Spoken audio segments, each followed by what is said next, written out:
हम प्रभु परमेश्वर को धन्यवाद देंगे आज की सुंदर सुबह के लिए, इस नए सप्ताह के लिए जो प्रभु ने हमें दिया है।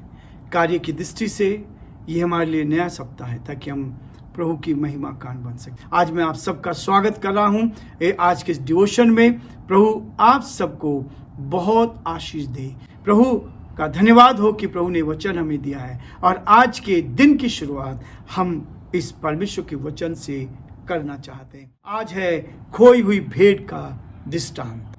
मत्ती 18 उसके 10 पद में कहा, देखो तुम इन छोटों में से किसी को तुच्छ ना जानना, क्योंकि मैं तुमसे कहता हूं कि स्वर्ग में उनके दूत मेरे स्वर्गीय पिता का मुंह सदा देखते हैं, क्योंकि मनुष्य का पुत्र खोयों को बचाने आया है।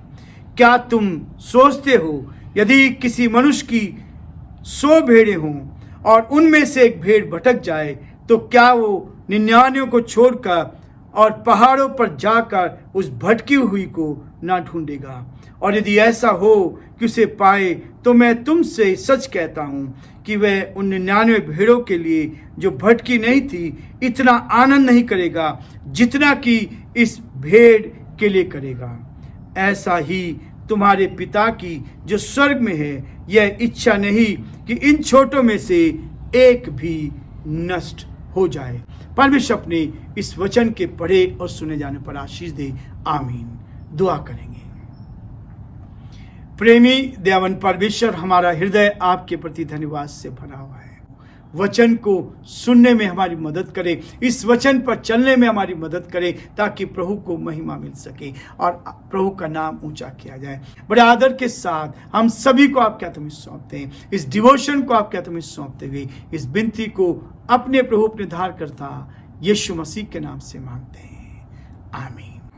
हम सोचते हैं छोटा क्या कर सकते हैं। छोटे बच्चों के लिए कहता है कि हम इन छोटों में से किसी को तुच्छ ना जाने। प्रभु यीशु मसीह बच्चों को बहुत प्यार करता है।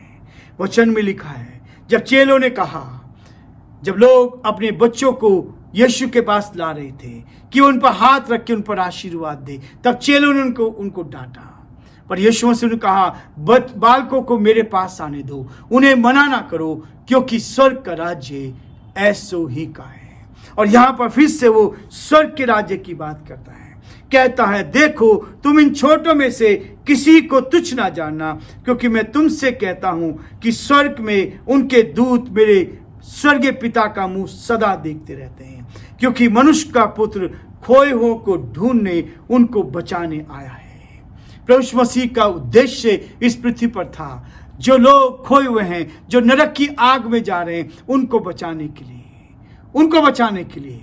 और बहुत से लोग आज दुनिया में बचे हैं जो उस नरक की आग से बचे हैं, शैतान की गुलामी से बचे हैं। और इसलिए प्रभु कहता है, इस बात को स्पष्ट करता है कि प्रभु यीशु मसीह हमें बचाने के लिए इस दुनिया में आया। 3 बातें हैं जो आज हम देखना चाहते हैं। पहली चीज है, प्रभु यीशु मसीह पापियों का संरक्षक है। प्रभु यीशु मसीह उनको क्या करता है? पापियों को बचाने के लिए, उनका नाश करने के लिए नहीं, पापियों को नाश करने के लिए नहीं, परंतु उनको बचाने के लिए आया है, उनका उद्धार करने के लिए आया है, ताकि इस दुनिया में वो ऐसे लोगों को बचा सके जो पाप में जीवन जी रहे हैं, जो गलत रास्ते पर चल रहे हैं। उनको बचाने के लिए प्रभु यीशु मसीह आया। प्रभु यीशु मसीह ने एक उदाहरण दिया कि वैद्य जो है, डॉक्टर किसके लिए होता है? बीमारों के लिए, भले चंगों के लिए नहीं है।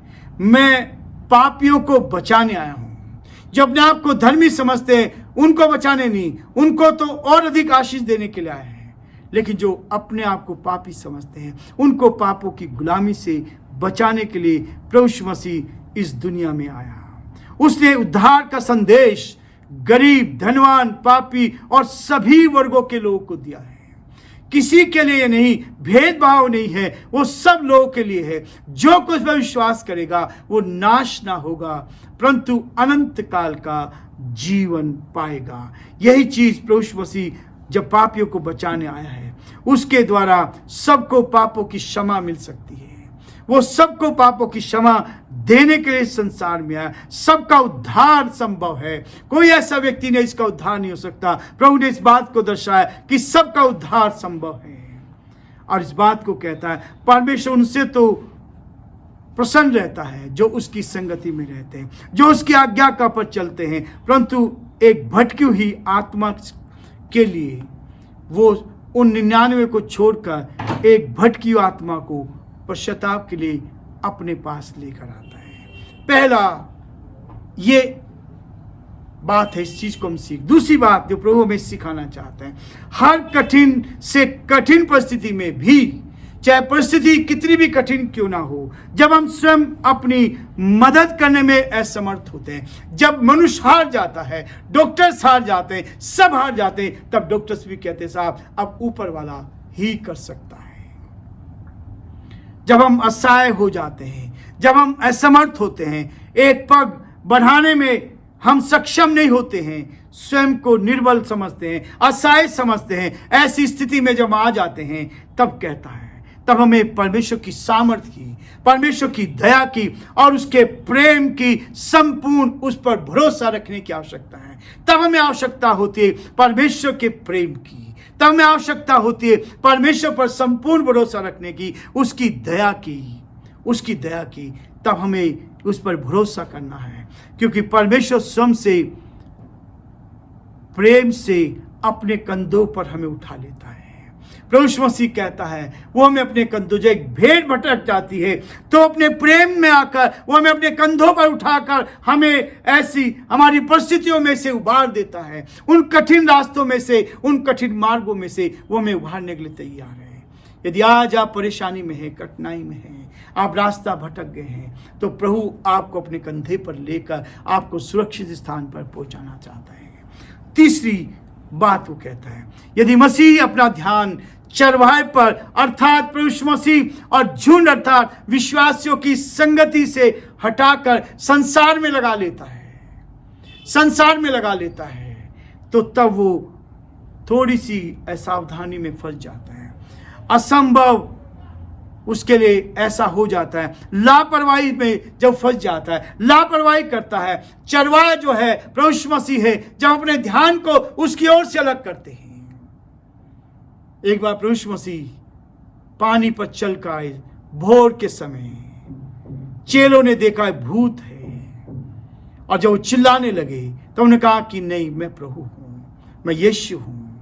तब पतरस ने कहा, प्रभु यदि तू है तो मुझे आज्ञा दे, जैसे तू पानी पे चल रहा है वैसे मैं भी पानी पे चलना चाहता हूं। उसके चेले पतरस ने कहा, प्रभु ने कहा चल, और वो चलने लगा। लेकिन जब उसका ध्यान प्रभु यीशु मसीह की ओर से हटने लगा तब वो डूबने लगा और चिल्लाया, हे प्रभु मुझे बचा ले।